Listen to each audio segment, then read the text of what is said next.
Good afternoon. We're back with more Marvel Champions, and today we'll be playing Iron Man versus Venom Goblin on Expert difficulty with a couple of custom changes. In my opinion, Venom Goblin is overtuned and needs a slight nerf in order to be playable on Expert difficulty.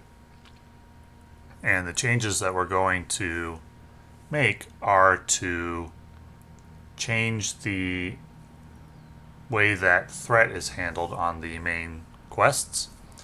At the beginning of each villain phase, the lowest threat quest will activate, and then we'll add one threat to that quest alone, but not any additional threat to the other quests. The way that the scenario is designed, you add one threat to each of the three main quests each turn. I think that's not necessary. I think one threat per turn makes the scenario more playable by a wider variety of heroes on standard or expert difficulty. You don't really want a scenario that can't be beaten on expert difficulty out of the box with the cards that are available. It's fine if a heroic 1 scenario can't be beaten by heroes out of the box, but in solo mode, the difficulty on this scenario is punishing. It's not quite as punishing as Ronin, but it's close. And so that's why we're making this change, so that in particular, we have an eye on the campaign mode, because the campaign mode, the challenges are varied. Each boss presents a slightly different challenge, and it's near impossible to find a hero that can defeat all of the bosses with the same hero without making some kind of change to Venom Goblin. So this is the change we're making. At the beginning of each turn, we activate the main scheme with the lowest threat, and then add one threat to that scheme. And then we resolve the special when Venom Goblin activates as normal.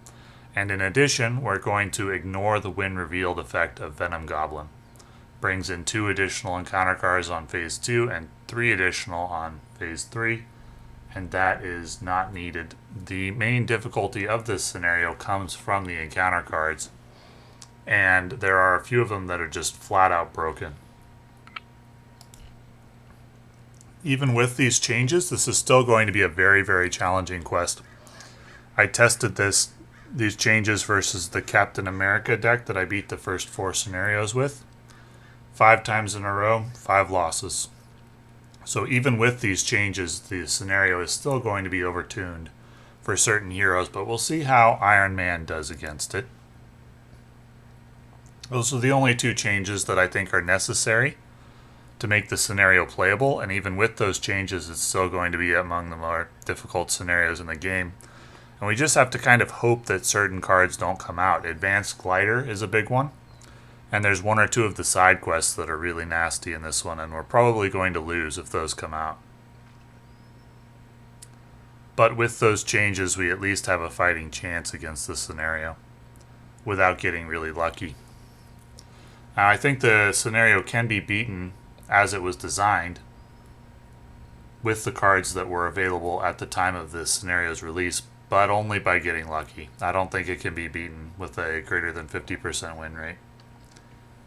And maybe that was by design. Maybe the developers didn't want it to be beaten on Expert, but that would be inconsistent with the design of previous scenarios and inconsistent with my personal philosophy on how the difficulty should be. My philosophy is that Venom Goblin should be beatable on standard difficulty using the pre-constructed decks that were included in the scenario.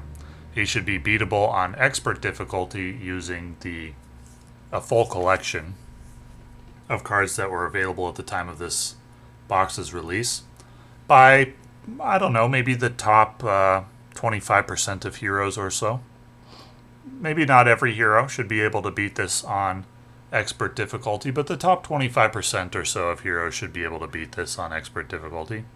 And then the heroic 1 is or higher is your mode that's future proof, right? So let's say you can't beat Heroic 1 using the cards that are currently available. That's fine. It gives us something to work for the future. You get cards that are more powerful, heroes that are more powerful, then you come back and you beat difficulty levels that you couldn't beat before. That's good design. But standard mode should be beatable by the heroes that are included in the box with the pre-constructed decks. And expert mode should be beatable by maybe like the top 25% of heroes if you have access to a full collection. And so that's our goal with these balance changes. And we can see how it works out. With Iron Man, he of course is really nasty once he has time when he has time to get set up. So he's doing his thing. We got 3 upgrades out. He's down to 5 health. So with 5 health and a enemy on the table, 3 threat on each quest, it's certainly the outcome is in question. Because the wrong encounter card, like an extra attack, could just, if that was an additional attack instead of a symbiotic thrall there, probably would have just lost immediately. If that was something like advanced glider would have just lost immediately. So we got the helmet out. And here we're going to have to flip to alter ego, because otherwise the boss and the minion would simply win. And we're going to have to hope that we can spend some more, that we can just buy a turn to continue getting set up. So as you can see there, we activate the main quest with the lowest scheme, and then do its special, which is discarding a card. And then Venom Goblin's going to scheme and Symbiotic Thrall schemes, and we're up to 7 threat on Upper Manhattan. And Spreading Panic comes into play, which is just a blank surge, and then we get another Enraged Symbiote. So we're certainly not in a stable board state at this moment. In fact, I'm not convinced that this is going to be a winnable game. If we lose, we'll get set up again and try again.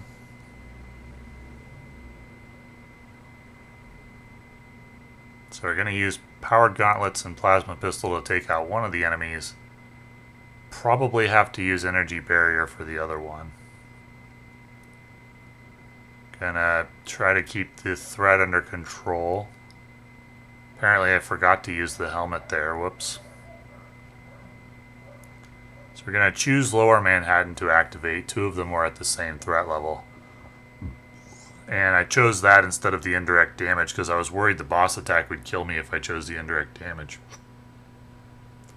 That does mean a pretty high level of threat on the quest. Energy Barrier will be used to destroy the symbiote.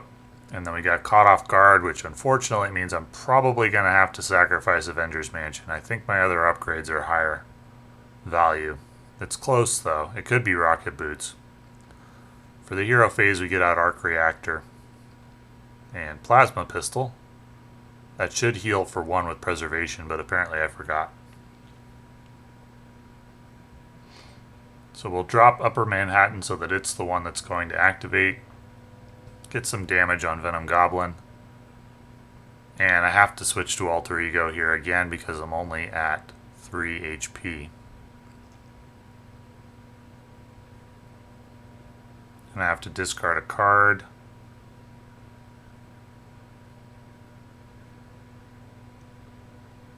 And the encounter card is going to be Concussive Bombs. Okay, not that bad. So I'll heal here. And I cycle through the deck.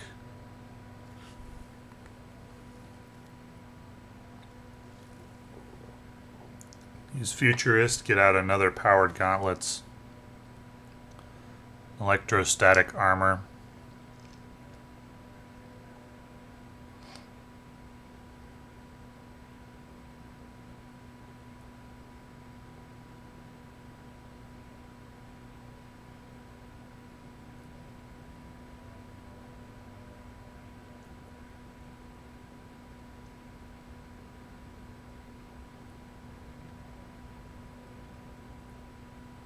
And we'll use multiple, I think I'll play multiple man here since we're kind of early in the deck. And no multiple mans have been discarded yet, so this is a good time to get out multiple man.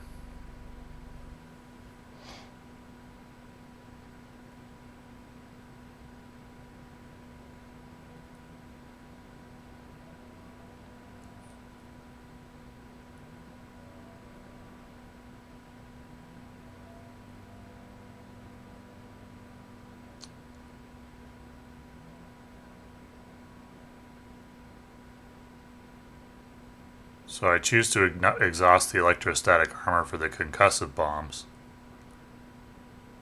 I don't have any supports. You have to exhaust one upgrade and one support, but I don't have any supports.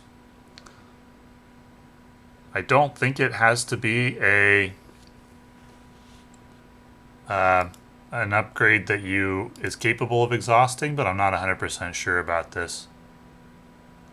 So here I just realized that concussive bombs provides +1 attack. So I had marked the attack on Iron Man wrong, and instead of being at 1 HP, I was actually just dead. So unfortunately, this first attempt is going to end in a loss. If I had chosen to defend with Iron Man, I could have ended with 1 HP and maybe recovered, but we're in a really rough spot. And if I had to keep switching to Alter Ego to heal, then I'm just going to get threaded out. I got one scheme at half, one at 4, one at 3, and flipping to using the arc reactor, Iron Man, and the helmet to reduce threat, and then flipping to Alter Ego as a band-aid because I can only heal for 3 each time. So I basically have to stay in Alter Ego for like 2 turns in order to heal up to a manageable level. If I got the multiple man out, that would help stabilize. But would it be enough? Because considering that Venom Goblin in Phase 3 has Retaliate, I probably still would have lost because I'm at too low HP. I needed a better setup with energy barriers. So we'll get set up again and see what happens on the second attempt.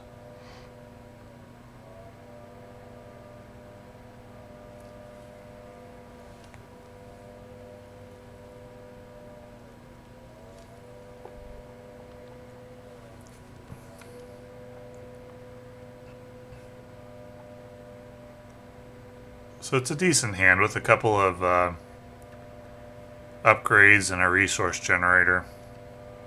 Using Futurist there and going to keep power protection for energy barrier, and then we can repulsor blast preservation for plasma pistol and draw 6, and we'll stay in Alter Ego form, as is usually the case when I play Iron Man. So Upper Manhattan will activate, 1 threat there, 1 discard, 1 scheme, and that's going to move the glider counter and place 1 threat. And the scheme is for 2, and the middle scenario is now the active. And the encounter card is going to be smoke bombs. So we'll use Futurist to start the hero turn. Maybe grab power on all of us so I can play Nick Fury. Draw 3 cards. Use Genius to get out an upgrade. Use Martyr to get out the helmet. And we'll be in a reasonable spot. No arc reactor yet, but a reasonable spot. So we can reduce the threat and deal some damage.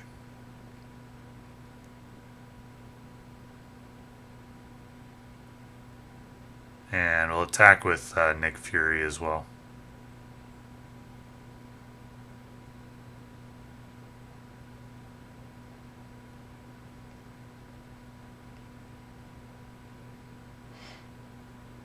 So for the villain phase, it's going to be Upper Manhattan. That's going to be 1 discard.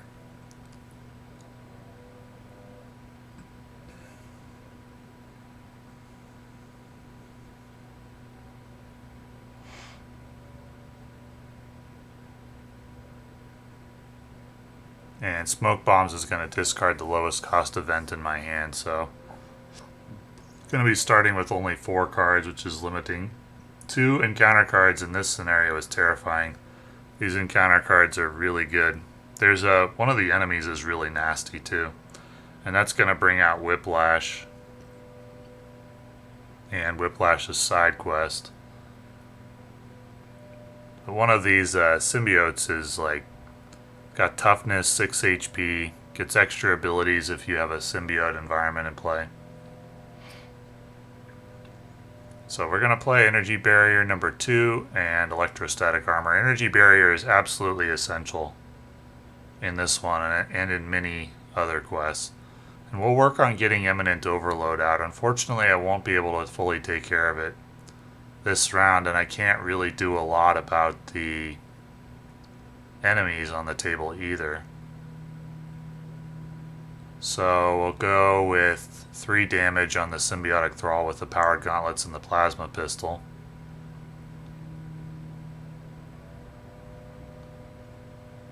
And Lower Manhattan's the lowest threat, so it's going to activate. And it gets 1 threat and then 1 threat on each scheme, including imminent overload, which is rough. And there was a boost icon, so it got 1 additional. And the attack is going to be a 3 damage, 3 boost icons, so that takes out both energy barriers. But I do get 6 retaliation damage, and that's very helpful because I can take out Whiplash using that damage and the symbiotic thrall. So no more defenses, but we clear the board. If Venom had actually attacked if his boost icon had been a dud, I would have had additional attacks from the minions.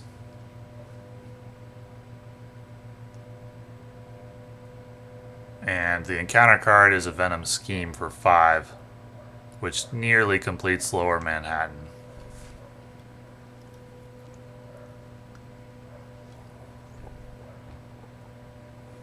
Maybe not that near. Even a 6 wouldn't have quite done it. We're going to get out Miles Morales and the Mark V armor for plus 6 HP. Get some damage in. Some threat reduction, get rid of imminent overload. Reduce threat by a little more. Iron Man is well adapted to this scenario if he has time to get set up, because he can remove 5 threat per round when he's fully set up.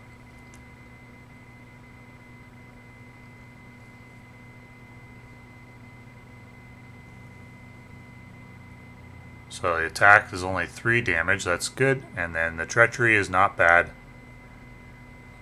I'll have to discard an upgrade. Probably should have discarded plasma pistol there, since it had only 1 token left on it. Debatable, I guess. Get out arc reactor and another plasma pistol.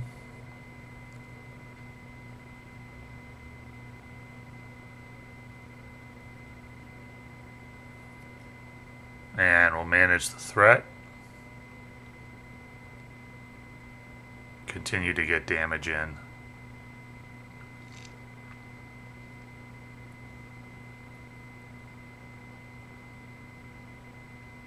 And that decks me, so 1 additional encounter card this round, which is quite terrifying with this scenario.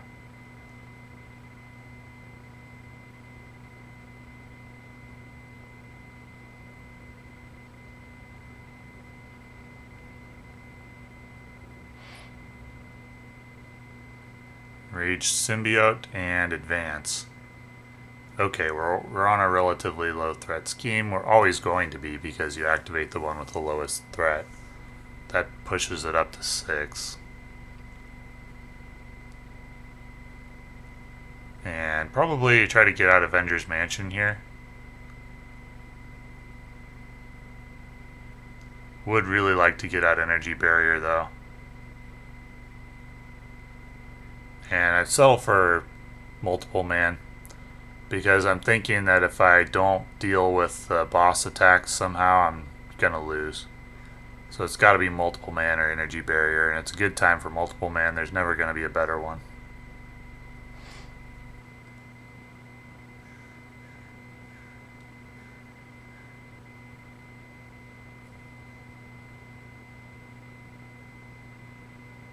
I decide on just 3 damage here instead of removing more threat. That'll push Venom Goblin into phase 3. So once again, we're ignoring the win revealed. Just got to deal with the Retaliate, the Stalwart, and the 21 HP.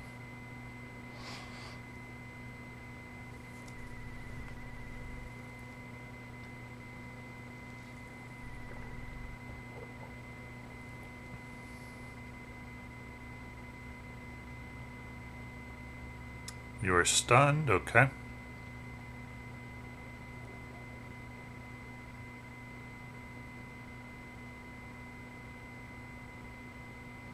And the encounter card, another attack, so that'll take out another one of the multiple mans. So it's time to think about burning the boss because, well, we do have energy barriers. That's very fortunate that 2 energy barriers were in the top part of the deck. Otherwise, I would have needed to be in burn mode. So we can remove the toughness. Don't trigger retaliate from the plasma pistol. It's not an attack. Remove the stun from Iron Man. And I decide not to use the powered gauntlets because I didn't think it's worth 1 retaliate damage for 1 damage. With the energy barriers out, maybe I should have, though.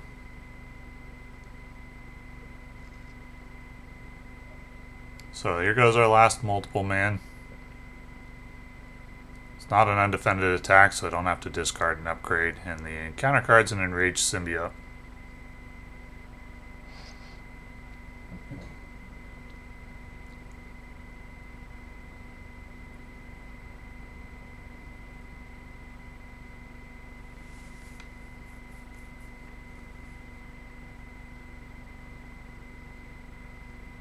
So we're going to start burning here with a repulsor blast. I've got to do 2 damage to the enraged symbiote first, which I'll realize in just a moment. So I deal some damage, and the retaliate damage goes on energy barrier, and then 1 damage back to Venom Goblin, and we're going to supersonic punch for 8. Once again, the retaliate damage will go on Venom Goblin through the energy barrier. Once again with the powered gauntlet. So with the supersonic punch and the repulsor blast, we're in range of a victory now. And with the arc reactor and Iron Man's basic attack, that gets it done. So what do I think of these balance changes? It definitely makes it doable. I did lose the first one with Iron Man. The goal with the balance changes is to bring the difficulty in line with my personal philosophy on what difficulty should be, which is that expert difficulty should be beatable by the top 25% of heroes or so in terms of power level. These balance changes don't quite do that. I do think Iron Man is capable of defeating this scenario more often than not, for sure. But Captain America, another hero which I would consider in the top 25, I playtested him 5 times against this scenario using these rules and lost every time. So, how many of the heroes are actually going to be able to beat this scenario even with these custom rules? I don't think the top 25% will be able to do it. So maybe these aren't big enough nerfs. But I think anything more than this would probably imbalance it for multiplayer. And anything more than this would probably involve removing specific cards. Let's take a look at the game board here. So the scenario as designed, the 1 threat per scenario is not necessarily a problem. It's pretty brutal to start with basically 2 acceleration tokens. But you also start with triple the normal threat threshold. However, that is a severe limitation on the number of heroes that can actually do this, because not that many heroes are good at thwarting. Additionally, the difficulty from this quest, it comes primarily from a few of these encounter cards. Webbed Up is a tough one to deal with. Symbiotic Monstrosity is absolutely brutal. A 2-cost hero, or a 2-cost minion with steady, toughness, 6 HP, and retaliate 1. I did not win ever when this guy came up. I pretty much lost instantly every time he came up. This card is brutal, giving Venom Goblin +3/+3. So in my victory with Iron Man with the custom rules, I didn't get any of these brutal cards, and that's a big reason why I was able to win relatively easily. The swingy nature of this scenario is in part due to these brutal encounter cards, because if they come up, you basically just lose, and if they don't, you're doing okay. We have remote navigation, which just brings up one of the most brutal encounter cards in the game. which is Advanced Glider, which has the forced response after attached villain activates against you, it activates against you again. And the hero action, discard any number of attack cards from your hand with a combined resource cost of 3 or more. That's actually really difficult to do for a lot of heroes, and it's going to involve holding cards in hand for a while. Iron Man would have to like Supersonic Punch and Repulsor Blast this in order to get rid of it, and you may not see that combination of cards in your hand for quite a while. And how long can you actually survive 2 attacks per turn? Not that long. So if you're going to have brutal encounter cards like this in your deck, then the base difficulty needs to be relatively low. You can't have this when revealed effect. You can't have 3 threat per turn. It needs to be 1, and it needs to be no when revealed effect, so that you actually have a fighting chance of dealing with these hyper difficult encounter cards when they come up. You can't have the base difficulty be high, because then these cards are just an instant lose, and that's not much fun. It's not fun to lose when there's nothing you can do about it. It's fun to lose because you didn't design your deck well, or because you misplayed. Those are the losses that players, they may not feel happy about it, but they feel engaged. Feel like, okay, I can do this as long as I play better, or as long as I design a better deck. That's what players like. Players don't like, generally speaking, losses that there's nothing you can do about. We all tolerate it because it's a fact of life in card games from time to time, due to the random nature of shuffling your deck. But if it happens a lot, it ends up just being frustrating and kills your enthusiasm for the game. So if you're going to include these super difficult encounter cards that only come up from time to time, then the base difficulty of the quest overall, the main scheme and the boss, that needs to be on the lower side, so that you have a fighting chance of dealing with super difficult encounter cards and you don't just instant lose when they come up. Then in addition, you have Festering Mass, which is a 5-threat side quest, which provides the symbiote buff for other cards like Symbiotic Monstrosity, which gets +3 hit points. Symbiotic Thrall gets Patrol, that's not that big a deal. Symbiotic Berserker gets Quick Strike, that can be a very big deal. Then you also have Limitless Supply can be a big deal, 5-threat. It's a boost card. Joyride can be a big deal. 4-threat, a boost card. Those are manageable though. 4-threat is manageable. 5-threat is more difficult. Limitless Supply is a tough one that you don't really want to see. And then there's one other one that's really tough, but I don't see it here now. What am I thinking of? Oh, I think I didn't load the additional set. Let me check. Yeah, so the recommended modular set. No, never mind. There isn't any other side quest. That was especially brutal, but the Festering Mass is a big deal. And you'll note on these side quests that for some reason they don't scale up or down. They don't say 5-threat per person. They don't say 2-threat per person. They just say X amount of threat, which means that they're not scaling up or down based on the number of players, which is unusual and makes no sense because it means that they are by far harder in solo play than they are in multiplayer. That's part of the reason why these balance changes are needed, is because these schemes aren't scaling the way they're supposed to.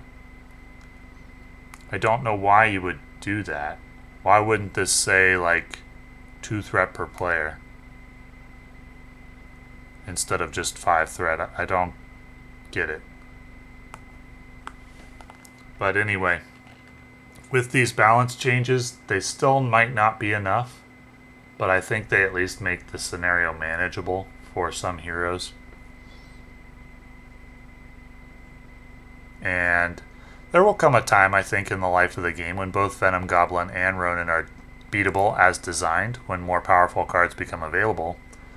But it's my personal opinion that they should be They should have been beatable with the cards that were available at the time of their release by maybe the top 25% of heroes or so on expert difficulty. And then maybe only beatable by the top hero in the game on heroic, or maybe no heroes, that's fine. But they should be beatable by like the top 25% on expert. And it wasn't, because it was overtuned in my opinion, especially in campaign mode. So we'll go over in the next video the balance changes that I would make to make the campaign playable. And thank you for watching.